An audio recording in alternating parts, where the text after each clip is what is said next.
ने कल रिक्वेस्ट किया कि बैंक निफ्टी के प्राइजेक्शन के साथ अगर निफ्टी 50 का भी एनालिसिस किया जाए तो उसमें आप लोग बहुत अच्छे से, कई लोग ट्रेड करते हैं, कई लोगों का जो ट्रेड प्लान होता है इंट्राडे का वो निफ्टी 50 को ज़्यादा प्रेफर करते हैं बैंक निफ्टी से। तो आज के सेशन में हम लोग निफ्टी 50 के प्राइजेक्शन को बहुत इन डेप्थ समझने की कोशिश करेंगे और वन बाय वन हर एक बहुत सिंप्लिसिटी से एक एक पॉइंट पे शिफ्ट करेंगे और इस सेशन के एंड तक आपके पास एक क्लियर डायरेक्शनल व्यू होगा कि कल के मार्केट में या आने वाले ट्रेडिंग, कल के सेशन के बाद भी किस ट्रेड प्लान के साथ आपको जाना चाहिए। जैसे कि कल के सेशन में मैंने आपको बताया कि अब मैं हायर साइड मोमेंटम में डिस्कम्फर्ट हूं, किसी भी कंफर्ट जोन में नहीं हूं कि प्राइस अब हायर साइड मोमेंटम करेगा तो मैं उसके लिए तैयार नहीं।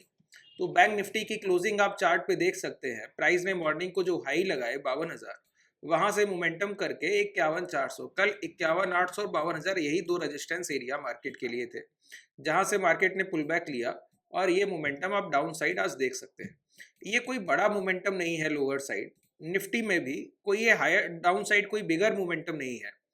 जो कल के ट्रेडिंग सेशन का कंसोलिडेशन रेंज था उसी के आसपास आकर हम लोगों ने क्लोज किया है। तो आप ये मान लें अभी से कि कल के ट्रेडिंग सेशन में परफेक्ट डाउन साइड मोमेंटम मिलेगा, अभी नहीं। ठीक है, मैंने आपको बोला था कि कोई भी प्राइस जब तक अपने कॉन्जिक्यूटिव दो स्विंग लो ब्रेक नहीं करता और प्राइस के लास्ट स्विंग हाई को टेस्ट किए बगैर, तब तक हम एग्रेसिव सेलिंग के लिए कोई पोजिशनल ट्रेड प्लान नहीं कर सकते। इस पॉइंट को कई लोग समझ नहीं पाए कि जो मैंने ये बोला ना कि प्राइस जब तक कॉन्जिक्यूटिव दो स्विंग लो अपने ब्रेक नहीं करेगा डाउन साइड, दो स्विंग लो का मतलब हुआ कि जब प्राइस किसी भी हायर ट्रेंड में होता है तो सीधा चल के नहीं जाता, एक सीधी स्ट्रेट लाइन में कोई मोमेंटम नहीं होता। प्राइस का मोमेंटम होता है एक हाई बनाया, रिट्रेसमेंट किया तो चल के गया। तो जहां से प्राइस ये रिवर्स हो रहा है इसको हम स्विंग बोलते हैं। फिर एक हाई बनाएगा, रिवर्स होके चल के जाएगा, या फिर कंसोलिडेट करेगा, फिर एक मोमेंटम देगा। तो जहां से मोमेंटम की बिगनिंग होती है ये सारे पॉइंट हमारे लिए स्विंग है। तो जब प्राइस पुलबैक की शुरुआत करता है, रिवर्सल करता है, तो ट्रेंड का रिवर्सल हम तभी मानते हैं कि एक और दो, ये लास्ट के दो स्विंग लो एक साथ ब्रेक होने चाहिए।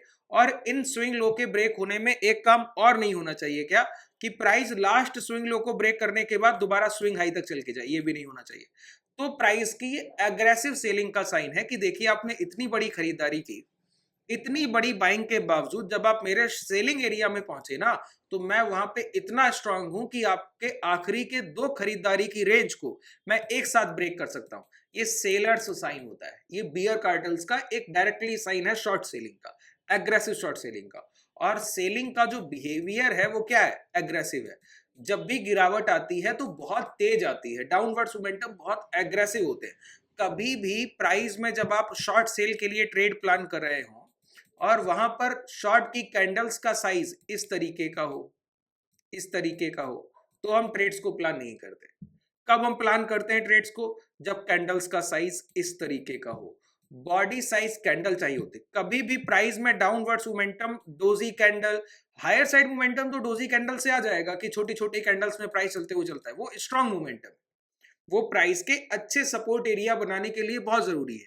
जैसे कि आज के सेशन में मार्केट ने जो ओपनिंग की, ओपनिंग के बाद कल की जो प्रीवियस डे क्लोजिंग, वहीं से तो हम लोगों ने डिमांड उठाई पहली कि प्राइस ने गैप अप किया। कल की क्लोजिंग हमारी ये थी, देखिए मैं आपको बताऊं, अच्छे से प्राइस को समझिए। पहले चार्ट को देखना सीखिए सर, किसी भी इंडिकेटर के बगैर अगर आप चार्ट को अच्छे से रीड कर लेते हैं तो आप ये समझिए कि आने वाले एक दो महीने में आप बहुत अच्छे से इस चार्ट को सीख लेंगे और समझ लेंगे और इस पे ट्रेड्स प्लान कर पाएंगे। अभी बस आप चार्ट को समझने की कोशिश किया कीजिए। जो लोग बिल्कुल बिगनर है ना, ये उनके लिए बहुत जरूरी है कि आप बिना किसी इंडिकेटर के चार्ट को देखिए। आप अगर देखें तो इस चार्ट को जब आप देख रहे होंगे तो आप, ये हमारे ट्रेडर्स का कोई डीमेट है, तो आप देखेंगे कि इन ट्रेडर्स के डीमेट में प्रीवियस हॉरिजॉन्टल और जो ये वर्टिकल लाइंस होती है ना, हॉरिजॉन्टल वर्टिकल लाइंस, ये भी आपको नहीं दिखेंगी। ग्रिड लाइंस जो होती हैं वो भी आपको नहीं दिखेंगी। परफेक्ट एक क्लीन चार्ट बिल्कुल दिखता है। रेड कैंडल्स दिखेंगी, ग्रीन कैंडल्स, सिंपल और कुछ नहीं।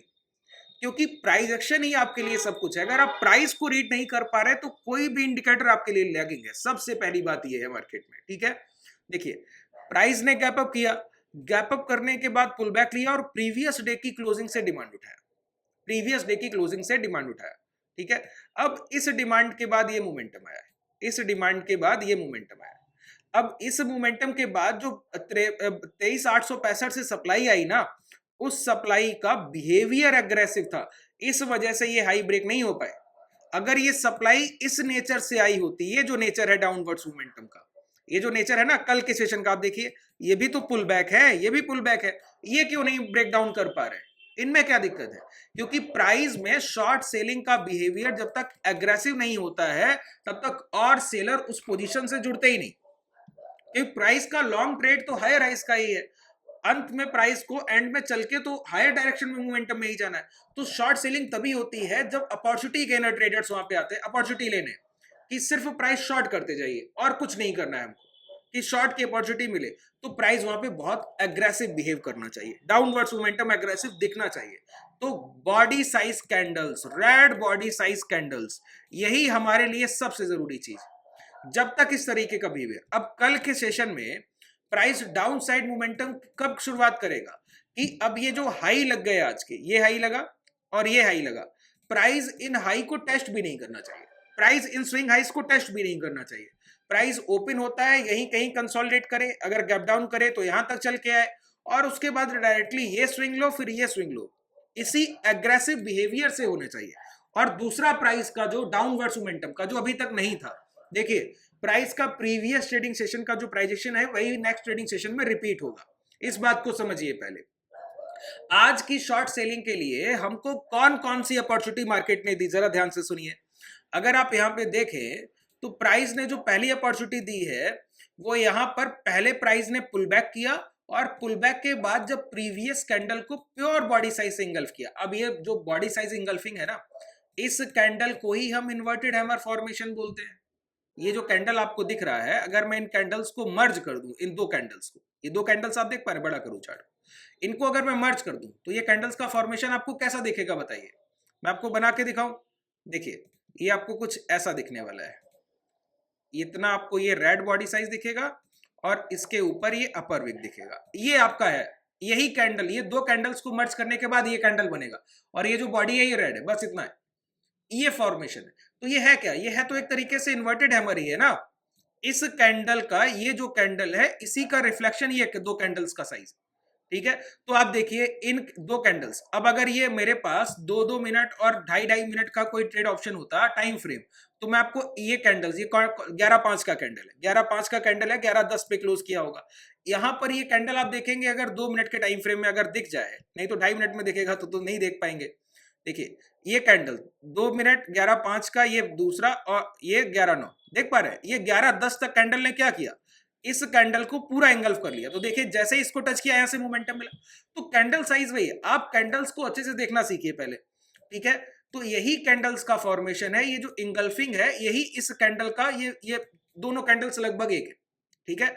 अब कल के सेशन में हमको शॉर्ट सेलिंग के लिए दो चीजें बहुत अच्छे से समझ लेनी चाहिए कि प्राइस ने शॉर्ट सेलिंग के लिए क्या दो, आज के लिए, कल अगर शॉर्ट सेलिंग की हमको अपॉर्चुनिटी मिलेगी तो दो तरीकों से मिलेगी कि प्राइस पुल बैक करेगा और कहीं पे कैंडल, एक कैंडल दूसरी कैंडल को बॉडी टू बॉडी इंगल्फ करेगी। शॉर्ट सेलिंग का बेस्ट अपॉर्चुनिटी आज के प्राइस का रिपीटेशन, ठीक है। दूसरा हमारे लिए क्या है? दूसरा हमारे लिए जो है वो ये है कि प्राइस किसी भी मॉर्निंग के या किसी भी सपोर्ट रेंज के पास, जैसे कि अभी ये हमारी सपोर्ट रेंज है, प्राइस कल के सेशन में यहां आता है, यहां आने के बाद इसी तरीके की इंगल्फिंग कैंडल बनाए या इन्वर्टेड हैमर इस तरीके का कुछ भी बनाए, तो वहां पर उसी हाई को मार करके वहां पर हम शॉर्ट सेलिंग, जब भी प्राइस पुल बैक लेके वहां पहुंचेगा तो उसी तरीके से यहां पे इसको मार कर लिया, अब वहां पहुंचेगा तो वहां पे शॉर्ट सेल करके डाउन मूवमेंट्स के लिए ट्रेड प्लान करेंगे। ये दो चीजें आपको कल के सेशन के लिए। अच्छा, डाउनवर्ड्स मोमेंटम के लिए तभी ट्रेड करना है जब प्राइस का ये एग्रेसिव बिहेवियर आप एक बार देख ले, या इस इंगल्फिंग को आप अपॉर्चुनिटी के लिए ट्रेड कर ले, इंगल्फिंग कैंडल आपको दिखना चाहिए। और कब शॉर्ट सेल नहीं करेंगे? अगर प्राइस किसी भी टाइम पे 23,845, 745 और 23,862, अगर 23,862 ब्रेक हो गया तो फिर शॉर्ट सेलिंग नहीं करेंगे, फिर वेट करेंगे, फिर शॉर्ट सेलिंग की अपॉर्चुनिटी के लिए नहीं जाएंगे। अच्छा, तीसरी बात, कई ट्रेडर पूछेंगे कि सिर्फ शॉर्ट सेलिंग की ट्रेड्स ही क्यों प्लान कर रहे हैं? ऐसा क्या है? ऐसा इस वजह से कि कॉन्जिक्यूटिव जितने ट्रेडिंग सेशन आप यहाँ पे देखेंगे, किसी भी सेशन की क्लोजिंग हमको नेगेटिव नहीं मिली, ठीक है। और हर सेशन में प्राइस ने रिस्पेक्ट किया है प्रीवियस डे हाई और previous day close. Previous day high देखिए, जैसे प्राइस ने यहाँ गैप अप किया, गैप अप करने के बाद near by previous day high से डिमांड उठाई। आज के सेशन में प्राइस ने गैप अप किया, प्रीवियस डे क्लोजिंग से डिमांड उठाई, ठीक है। इसके सेशन के पहले अगर आप देखें तो यहां पर हम लोगों ने क्लोज किया, नेक्स्ट डे मार्केट ओपन होता है, ये प्रीवियस डे क्लोजिंग से डिमांड उठाता है, ठीक है। इसके पिछले सेशन को आप देखें, प्राइस गैप अप करता है, करंट डे जो लो लगे वो, और प्रीवियस डे हाई के पहले पहले डिमांड उठाता है, और हर सेशन की जो क्लोजिंग है वो स्ट्रांग है, हर सेशन की क्लोजिंग स्ट्रांग है। आज पहला सेशन है, फर्स्ट सेशन है कि मार्केट प्रीवियस यहां पे एक डिमांड उठाता है और मोमेंटम के बाद, एक हायर साइड मोमेंटम के बाद क्लोजिंग के टाइम तक प्रीवियस डे हाई के अंदर की क्लोजिंग करता है। ये एक नेगेटिव साइन होता है प्राइस का, इसलिए हम लोग शॉर्ट सेलिंग की अपॉर्चुनिटी ही मात्र देख रहे हैं, उसी के लिए अपने ट्रेड प्लान कर रहे हैं। हायर डायरेक्शन मोमेंटम में अभी भी हम लोग अनकंफर्ट हैं, कोई हमारा कंफर्ट जोन नहीं है हायर डायरेक्शन मोमेंटम में मार्केट को लेके कि प्राइस ऊपर चल के जाएगा तो हम कोई ट्रेड नहीं करेंगे, कोई trade plan, wait and watch, ठीक है। इस प्राइस का क्या रिपीटेशन सर, ये स्ट्रेच है, इस प्राइस में ये स्ट्रेच है, इसको हम स्ट्रेच की तरह देखते हैं, हम किसी लॉन्ग की पोजीशंस को ऐसे टाइम पे प्लान नहीं करते, ठीक है। बिल्कुल सिंपल प्राइस एक्शन को समझने की कोशिश कीजिए। ये जो मैं आपके सामने चार्ट आप जो प्रेजेंट कर रहा हूं ना, इसी तरीके से सिर्फ चार्ट के बिहेवियर को आप रिपीटेटिव पैटर्न्स में देखते रहिए और 2 महीने तक फॉलो कीजिए इन चीजों को, ठीक है, और आप इसके रिजल्ट्स देख लेंगे। अच्छा, ये 2 मिनट के टाइम फ्रेम और ये सारे ऑप्शन आपको, ये जो मैं डीमेट यूज कर रहा हूँ, ये धन का डीमेट है, इस धन के डीमेट का लिंक आपको डिस्क्रिप्शन में मिल जाएगा, ठीक है।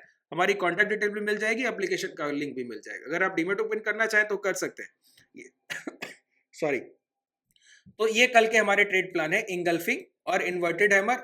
कहां बना होना चाहिए, सपोर्ट के पास बना है तो फिर प्राइस उस स्विंग हाई को ब्रेक नहीं करेगा। एग्रेसिव मोमेंटम दिख जाए तो एग्रेसिव शॉर्ट सेलिंग के लिए बिल्कुल तैयार रहिएगा, क्योंकि आज का बिहेवियर अभी तक के किसी भी सेशन में हमको देखने को नहीं मिला था, किसी भी सेशन में, ठीक है। ये बिहेवियर हम लोगों ने फर्स्ट टाइम देखा है, अब इसी का रिपीटेशन अगर हुआ तो हम इसको जरूर ट्रेड करेंगे। अगर प्राइस ने ये हाई सॉरी ये लो और ये हाई ब्रेक नहीं किए तो ये एक सेलर बिहेवियर होगा, प्राइस कंसोलिडेट कर जाएगा इसी रेंज को, इसको हम सेलर रेंज बोलेंगे, नो ट्रेडिंग रेंज, ठीक है, नो ट्रेडिंग रेंज, ये एक सेलर्स का रेंज होगा। उम्मीद है आपको बेहतर तरीके से सारी चीजें क्लियर आउट हो गई होंगी।